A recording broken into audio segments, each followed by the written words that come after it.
ಜಮೀರ್ ಅಹಮದ್ ಖಾನ್ ಅವರ ಒಂದು ಆಡಿಯೋ ರಾಜ್ಯದಲ್ಲಿ ಭಾರಿ ಸಂಚಲನ ಮೂಡಿದೆ. ಅವರು ಪಕ್ಷ ವಿರೋಧಿ ಚಟುವಟಿಕೆ ಮಾಡ್ತಿದ್ದಾರೆ ಅಂತ ಅಂದ್ಬಿಟ್ಟು ಇದ್ರ ಬಗ್ಗೆ ತಾವೇನ್ ಹೇಳ್ತೀವಿ? ಈಗ ಜಮೀರ್ ಅವರು ಪಕ್ಷ ವಿರೋಧಿ ಚಟುವಟಿಕೆ ಮಾಡವ್ರೆ ಅಂತ ಏನ್ ಇವತ್ತಿಂದ ವೈರಲ್ ಮಾಡಿದರೆ ಅದು ನಿಜವಾಗ್ಲೂ ಕೂಡ ಜಮೀರ್ ಅವ್ರ ವಾಯ್ಸು ಅಲ್ಲ, ಅದೇ ಮಾಡಿದಂತ ಒಂದು ವಾಯ್ಸು. ಇವತ್ತೇನ್ ಜಮೀರ್ ಅವರು ಅಲ್ಪಸಂಖ್ಯಾತರ ಮುಖಂಡರಾಗಿ ಬೃಹತ್ವಾಗಿ ಬೆಳೆದಿರೋದನ್ನ ಸಹಿಸಲಾರದೆ ಈ ಸರ್ಕಾರದಲ್ಲಿ DCM ಆಗ್ತಾರೆ ಅಂತ ಹೇಳಿ ಅವ್ರ ಹೆಸರು ಕೆಟ್ಟ ಹೆಸರು ಬರ್ಲಿ ಅಂತ ಹೇಳಿ ಕಾನೂನು ಕೈಗಳು ಮುಖಾಂತರ ಜಮೀರ್ ಖಾನ್ ಅವರ ಹೆಸರನ್ನ ಹಾಳು ಮಾಡೋದಕ್ಕೆ ಹೊರಟಿದ್ದಾರೆ. ಜೊತೆಗೆ ಈಗಾಗಲೇ ಹರೀಶ್ ಅವರು ಕೂಡ ಮಾತಾಡಿದಾರೆ ನೋಡಿದ್ರೆ, ಈಗೆಲ್ಲ ಮಾಡ್ಬೇಕಿದ್ದು ಎಲೆಕ್ಷನ್ ಆಗಿ ಎಷ್ಟು ದಿನ ಆಯ್ತು, ಇದೆಲ್ಲ ನಾವು ನಂಬೋದಿಲ್ಲ, ನಾವು ಮಾಡೋ ಇದನ್ನ ಒಪ್ಕೊಳ್ಳಕ್ಕೂ ನಾವು ರೆಡಿ ಇಲ್ಲ, ಇದೆಲ್ಲ ದುರ್ದೃಷ್ಟವಾಗಿ ಮಾಡ್ತಾ ಇದಾರೆ ಅಂತೇಳಿ ಹ್ಯಾರಿಸ್ ಅವರು ಮತ್ತೆ ಆರೋಗ್ಯ ಸಚಿವರು ವೈದ್ಯಕೀಯ ಸಚಿವರು ನಮ್ಮ ಸುಧಾಕರ್ ಅವರು, ಚಿಕ್ಕಬಳ್ಳಾಪುರ MC ಸುಧಾಕರ್ ಕೂಡ ಅದನ್ನು ಸ್ಪಷ್ಟಪಡಿಸಿದ್ದಾರೆ. ಜೊತೆಗೆ ಇಲ್ಲಿ ಏನು ಅಲ್ಪಸಂಖ್ಯಾತರು ಇವತ್ತು ಜಮೀರ್ ಅವರು ಏನು ಇಡೀ ರಾಜ್ಯದ ಜಾತಿ ಧರ್ಮ ನೋಡದೆ ಇಡೀ ಅವ್ರ ಮನೆ ಬಾಗಿಲಿಗೆ ಹೋದಂತವ್ರಿಗೆ ಸಹಾಯ ಮಾಡಿ ಇಡೀ ರಾಜ್ಯಾದ್ಯಂತ ಜಮೀರ್ ಅವರು ಅಭಿಮಾನಿಗಳನ್ನ ಸಂಪಾದನೆ ಮಾಡಿದ್ದಾರೆ. ಈಗ ಜಮೀರ್ ಅಹಮದ್ ಖಾನ್ ಅವರ ವರ್ಚಸ್ಗೆ ಧಕ್ಕೆ ತರಬೇಕು ಅಂತ ಒಂದು ಷಡ್ಯಂತ್ರ ನಡೀತಾ ಇದೆಯಾ? ಈಗ ಜಮೀರ್ ಅವ್ರನ್ನ ಎಲ್ಲಾರ ಮಾಡಿ ಕುಗ್ಗಿಸ್ಬೇಕು, ಅವ್ರಿಗೆ ಮಂತ್ರಿಗಳಿಗೆ ತಪ್ಪಿಸ್ಬೇಕು. ಈ ರಾಜ್ಯದಲ್ಲಿ DCM ಆಗ್ಬಿಟ್ರೆ ಜಮೀರ್ ಅವ್ರು ನೆಕ್ಸ್ಟ್ CM ಕ್ಯಾಂಡಿಡೇಟ್ ಆಗ್ತಾರೆ ಅಂತೇಳಿ ಏನು ಹುನ್ನಾರ ನಡೆದಿದೆ. ಅದಕ್ಕೆ ಬೇರೆ ಈಗ ಆತರ ಜಮೀರ್ ಅವರು ದಾವಣಗೆರೆಯಲ್ಲಿ ಆತರ ಮಾಡಿದ್ರೆ ಇವತ್ತು ಸಮರ್ಥ ಹೆಂಗ್ ಗೆಲ್ತಿದ್ರು, ಕೇರಳದಲ್ಲಿ ಹೆಂಗ್ ಗೆಲ್ತಿದ್ರು? ಈಗ ನೋಡಿ ಸರ್, ಜಮೀರ್ ಅವ್ರು ನಾನೇ ಕಾಂಗ್ರೆಸ್ ಅಲ್ಲ, JDS ಅಲ್ಲ, BJP-ನಲ್ಲ, ನಾನೊಬ್ಬ ಹೋರಾಟಗಾರ. ಜಮೀರ್ ಅವ್ರನ್ನ ಹತ್ರದಿಂದ ನೋಡಿದೀವಿ. ಅವರು ಯಾರೇ ಕಷ್ಟ ಅಂತ ಹೋದ್ರೆ ಆ ಪುಣ್ಯಾತ್ಮ ಯಾರನ್ನೂ ಬರಿಗಲ್ ಕಳಿಸುವಂತ ವ್ಯಕ್ತಿ ಅಲ್ಲ. ಎಷ್ಟು ಮಕ್ಕಳುಗಳಿಗೆ ಮೆಡಿಕಲ್ ವಿದ್ಯಾರ್ಥಿಗಳಿಗೆ ಲ್ಯಾಪ್ಟಾಪ್ಗಳು ಕೊಟ್ಟಿದ್ದಾರೆ, ಮತ್ತೆ ಎಷ್ಟು ಜನಕ್ಕೆ ಸ್ಕೂಟರ್ಗಳು ಕೊಡಿಸಿದ್ದಾರೆ ವಿದ್ಯಾರ್ಥಿಗಳಿಗೆ, ಎಷ್ಟು ಜನಕ್ಕೆ ರೇಷನ್ಗಳು ಕೊಟ್ಟಿದ್ದಾರೆ. ಜಮೀರ್ ಅವ್ರು ನಮಗ್ ಗೊತ್ತು. ಯಾವುದೇ ಒಂದು ರಾಜಕಾರಣಿ ಮನೆ ಹತ್ರ ಆತರ ನಿಂತ ಇಲ್ಲ.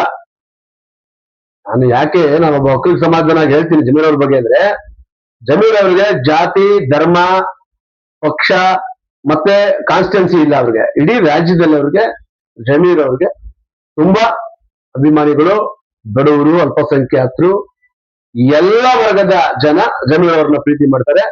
ನೆಕ್ಸ್ಟ್ ಅಲ್ಲಿ ಅವರು ಮುಂದಿನ ದಿನಗಳಲ್ಲಿ ಪ್ರಭಾವಿಯಾಗಿ ಬೆಳೆದು ಬಿಟ್ರೆ ನಮ್ಗೆಲ್ಲ ಅವಕಾಶ ಇರೋದಿಲ್ಲ ಅಂತೇಳಿ ಇವತ್ತು ಜಮೀರ್ ಅವ್ರನ್ನ ಕಾಂಗ್ರೆಸ್ ಪಕ್ಷದಲ್ಲೇ ಇದು ಷಡ್ಯಂತ್ರ ನಡೀತಾ ಇದೆಯಾ? ಈಗಾಗಲೇ ಹೇಳಿದಾರಲ್ಲ ನಮ್ಮ ಹ್ಯಾರಿಸ್ ಅವರು, ಈಗ ಏನು ಮಾಜಿ BDH ಚೇರ್ಮನ್ ಹ್ಯಾರಿಸ್ ಅವರು, ನಲ್ಪಾಡ್ ಹ್ಯಾರಿಸ್ ಅವರು, ಮತ್ತೆ MC ಸುಧಾಕರ್ ಅವರು, ಉನ್ನತ ಶಿಕ್ಷಣ ಸಚಿವರು ಏನ್ ಹೇಳಿದ್ದಾರೆ ಬೆಳಿಗ್ಗೆ ನಾನು ನೋಡಿದೆ, ರಾತ್ರಿ ನೆನ್ನೆ ನಾನು ಪ್ರೆಸ್ ಮೀಟ್ ಮಾಡೋಣ ಅಂತ ಮಾಡಿದೆ, ತಾವು ಬಿಸಿ ಇದ್ರಿ. ಆದ್ರೆ ಜಮೀರ್ ಅವ್ರಿಗೆ ಆತರ ಚಾಳಿ ಇನ್ನೂ ಬಂದಿಲ್ಲ. ಈಗ ಸಮರ್ಥನ ಸೋಲಿಸಿ ಯಾರನ್ನೋ ಪಾರ್ಟಿಯವರು ಗೆಲ್ಸಿ ಅಂತ ಹೇಳಿಲ್ಲ. ಅವರು CM ಆದೇಶದ ಮೇರೆಗೆ, ಹೈಕಮಾಂಡ್ ಆದೇಶದ ಮೇರೆಗೆ ಕೇರಳದಲ್ಲಿದ್ದು, ಕೇರಳದಿಂದ 6ನೇ ತಾರೀಕು ಬಂದು ಕ್ಯಾನ್ವಾಸ್ ಕ್ಯಾಂಪೇನ್ ಮಾಡಿ ಇವತ್ತು ಸಮರ್ಥ್ ಗೆದ್ದಿದ್ದಾರೆ. ಸಮರ್ಥ್ ಗೆದ್ದಾಗಲೇ ಒಂದ್ ಮಂತ್ 1.5 ತಿಂಗಳು ಆಗಿದೆ. ಬಟ್ ಈಗ ಮಂತ್ರಿ ವಿಚಾರದಲ್ಲಿ DCM ಆಗ್ತಾರೆ ಅನ್ನೋ ವಿಚಾರದಲ್ಲಿ ಇದ್ರ ತಿರುಚಿ ಅದೇ ನಕಲಿ ಆಡಿಯೋ ಅಂತ ಹೇಳ್ತೀರ ತಾವು? ನಕಲಿ ಆಡಿಯೋ ಅಂತ ಇವತ್ತು ಪೇಪರ್ ಬಂದಿದೆ, ನಾವು ಹೇಳಿದೀವಿ, ಗುಪ್ತಚರ ಇಲಾಖೆನೂ ಹೇಳ್ತಾ ಇದ್ದೆ. ಬಟ್ ನಾವೇ ಹೇಳಿದ್ರು ಜಮೀರ್ ಅವ್ರಿಗೆ ಆ ತರ ಒಂದು ಸಂದರ್ಭ ಏನ್ ಬಂದಿಲ್ಲ. ಯಾರ ಮೇಲೂ ಗೂಬೆ ಕೂರಿಸಿ ಮಾತಾಡುವಂಥದ್ದು ಜಮೀರ್ ಅವ್ರಿಗೆ ಅವಶ್ಯಕತೆ ಇಲ್ಲ. ಜಮೀರ್ ಅವ್ರ ಬಗ್ಗೆ ನಾವ್ ಯಾವತ್ತೂ ಇರ್ತೀವಿ. ಯಾಕೆ ಅಂತಂದ್ರೆ ಜಮೀರ್ ಅವರು ಒಬ್ಬ ರೈತನ ಮಗ, ಮೈಸೂರು ಭಾಗದ ತುಮಕೂರು ಜಿಲ್ಲೆ ಕುಣಿಗಲ್ ತಾಲೂಕಿನ ಒಬ್ಬ ಹಳ್ಳಿಯ ರೈತನ ಮಗ.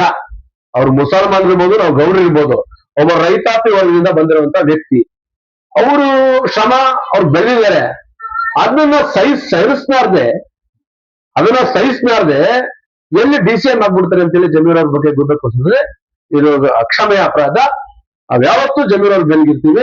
ಈ ಆಡಿಯೋ ಬಗ್ಗೆ ತನಿಖೆ ನಡೀಬೇಕು ಅಂತ. ಈ ಆಡಿಯೋ ಬಗ್ಗೆ ತನಿಖೆ ಆಗಿ ಅದ್ರ ಹಿಂದೆ ಯಾರವ್ರೆ ಅದು ಕೈವಾಡ. ಏಕೆ ಆಗಾಗಲೇ ಕೆಲವರೆಲ್ಲ ಹಿಂದೆ ಕುತ್ಕೊಂಡು ಏನೇನು ಸಿಡಿ ಅದನ್ನೆಲ್ಲ ಮಾಡಿದ್ದಾರೆ ಅಂತ ದೊಡ್ಡ ದೊಡ್ಡ ಮುಖಂಡರುಗಳನ್ನ ಅವ್ರನ್ನ ಮನೆ ಸೇರಿಸುವಂತ ವಿಚಾರದಲ್ಲಿ ಈಗ ತಾವೇ ನೋಡಿದೀವಿ. ಸತೀಶ್ ಜಾರಕಿಹೊಳಿ ಅವರೆಲ್ಲ ನೋಡಿದ್ದೀವಿ, ಎಲ್ಲ ನೋಡಿದ್ದೀವಿ. ಅಂತ ಒಂದು ಸಂದರ್ಭ ಇವ್ರನ್ನ ಏನೋ ಮಾಡಿಕೊಟ್ಟಿದ್ದಾರೆ. ಇವ್ರನ್ನ ಜಮೀರ್ ಅವ್ರನ್ನ ಯಾರು ಆ ಮಟ್ಟಕ್ಕೆ ಮಾಡಿಕ್ಕಾಗೋದಿಲ್ಲ. ಜಮೀರ್ ಅವ್ರಿಗೆ ಜನಗಳ ಆಶೀರ್ವಾದ ಇದೆ. ಇಡೀ ರಾಜ್ಯದ ಅಲ್ಪಸಂಖ್ಯಾತರು ಮತ್ತು ಹಿಂದುಳಿದ ವರ್ಗ ಮತ್ತೆ ನಮ್ಮ ರೈತ ಸಂಘಟನೆ ಜಮೀರ್ ಅವ್ರ ಬೆನ್ನಿ ನಿಲ್ತೀವಿ. ಜೊತೆಗೆ ಜಮೀರ್ ಅವ್ರಿಗೆ ಈ ರಾಜ್ಯ ಸರ್ಕಾರ ಇವತ್ತೇನು ನೂತನ ಮುಖ್ಯಮಂತ್ರಿ ಆಗ್ತಾರಂತ ಡಿ ಕೆ ಶಿವಕುಮಾರ್ ಅವ್ರಿಗೆ ನಮ್ಮ ಕರ್ನಾಟಕ ರಾಜ್ಯ ರೈತ ಸಂಘದ ವತಿಯಿಂದ, ರೈತ ಬಣದ ವತಿಯಿಂದ ಅಭಿನಂದನೆಗಳು. ಜೊತೆಗೆ ಜಮೀರ್ ಅವರಿಗೆ DCM ಸ್ಥಾನ ಕೊಡ್ಲಿ. ಜೊತೆಗೆ ಇನ್ನೂ ಅಲ್ಪಸಂಖ್ಯಾತರಿಗೆ, ಬಡವರಿಗೆ, ಬಗ್ಗರಿಗೆ, ದಲಿತರಿಗೆ, ದಾನಶೂರ ಕರುಣಂತರ ಅವ್ರು ಇನ್ನೂ ಹೆಚ್ಚು ಮಟ್ಟದಲ್ಲಿ ಸಹಾಯ ಮಾಡ್ಲಿ ಅಂತ, ಬಡ ವಿದ್ಯಾರ್ಥಿಗಳಿಗೆ ಸಹಾಯ ಮಾಡ್ಲಿ ಅಂತ ನಾನು ಹೇಳಿಕ್ಕೆ ಇಷ್ಟಪಡ್ತೀನಿ.